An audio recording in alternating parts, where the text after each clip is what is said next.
For more than 1,000 years, it stood where empires went to die.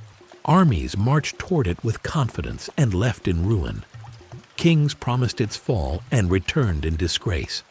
Siege engines shattered against its walls. Fleets burned beneath its towers. Generations grew up believing the same truth. This city could not be taken. It was not merely a capital. It was a fortress civilization.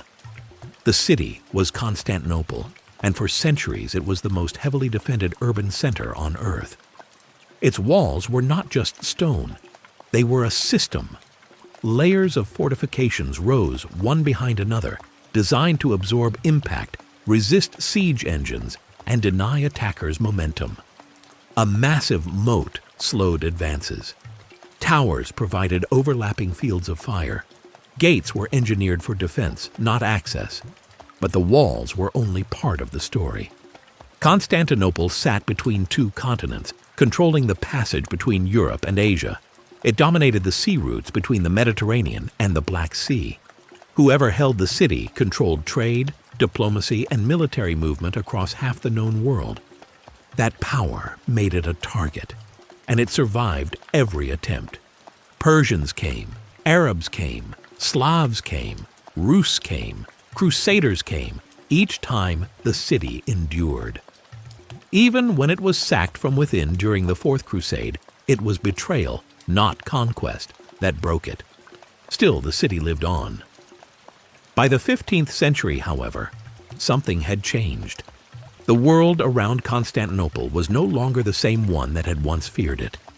Gunpowder had rewritten the rules of warfare. Empires rose that did not remember its ancient terror.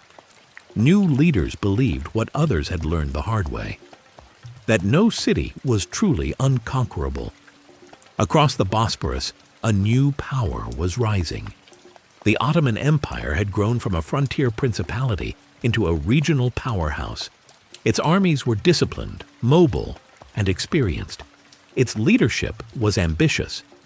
And at its center stood a young ruler who would not accept history as destiny. His name was Mehmed II. Mehmed was barely in his 20s when he set his sights on Constantinople. But youth did not mean inexperience. He had studied the city obsessively, its walls, its weaknesses, its history of resistance.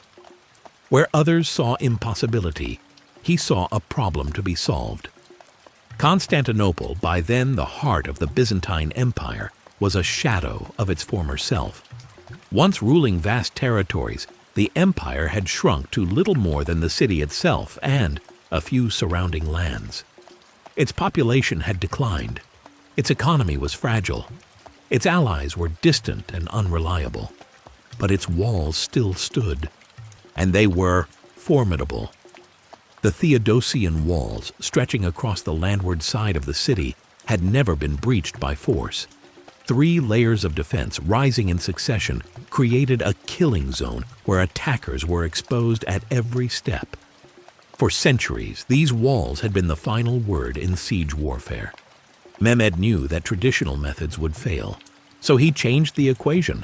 He invested heavily in artillery, massive cannons unlike anything the world had seen before. One in particular, cast by a Hungarian engineer, was so large it required teams of oxen to move. Its shots shook the earth.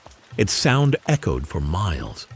The walls that had resisted centuries of siege engines now faced something new: gunpowder. In the spring of 1453, the Ottoman army assembled outside Constantinople. Tens of thousands of soldiers encircled the city. Siege lines were drawn. Cannons were positioned. Supplies were stockpiled. Inside the city, defenders prepared for what they believed would be another failed siege. They had reason to believe this. The city had survived worse. The defenders, though vastly outnumbered, were experienced and determined. They repaired walls under fire. They launched counterattacks. They used the city's greatest defensive asset at sea. The massive chain stretched across the Golden Horn, preventing enemy ships from entering the harbor. As long as that chain held, the city's naval flank was secure. Mehmed responded with audacity. Unable to break the chain, he ordered ships dragged overland. Ottoman vessels were hauled across hills on greased logs and launched into the Golden Horn behind the defenses. When the defenders awoke and saw enemy ships in what had been a safe harbor for centuries, the psychological impact was devastating. The city was no longer protected by geography.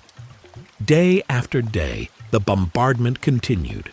Cannons battered the walls relentlessly, breaches opened, defenders rushed to repair them at night, stacking stone, earth, and timber under constant threat. This was not a single assault. It was attrition. The walls that had once defied time were being slowly pulverized. Food ran low. Sleep became scarce. Every alarm meant another breach, another desperate stand. The defenders fought with the knowledge that no relief army was coming. Europe watched but did not act. The city stood alone. On May 29, 1453, Mehmed launched the final assault. Wave after wave surged toward the walls. The first attacks were meant to exhaust defenders. The second tested weak points. The third was decisive. At one breached section, the defense collapsed. Ottoman troops poured into the city. After more than a millennium of resistance, Constantinople had fallen. The shock reverberated across the world. The city that had survived the fall of Rome, the rise of Islam, and the chaos of the Middle Ages was conquered in a single campaign. The walls that had defined invincibility were rendered obsolete in weeks. Mehmed entered the city not as a destroyer, but as a conqueror aware of its legacy. He declared it his new capital. Churches became mosques. The city was repopulated, rebuilt, and transformed. Constantinople became Istanbul. The consequences were enormous. The fall of the city marked the end of the Byzantine Empire. It reshaped trade routes, pushing European powers to seek paths around Ottoman-controlled lands. It accelerated the transition from medieval warfare to early modern warfare. Most of all, it ended the myth. No city was unconquerable anymore. Stone walls, no matter how thick, could not stand against industrial firepower. Geography could be bypassed. Tradition could be broken. The city that no army could conquer had fallen. Not because its defenders lacked courage, but because the world had changed. History often treats fortresses as eternal, but every defense is built for a moment in time.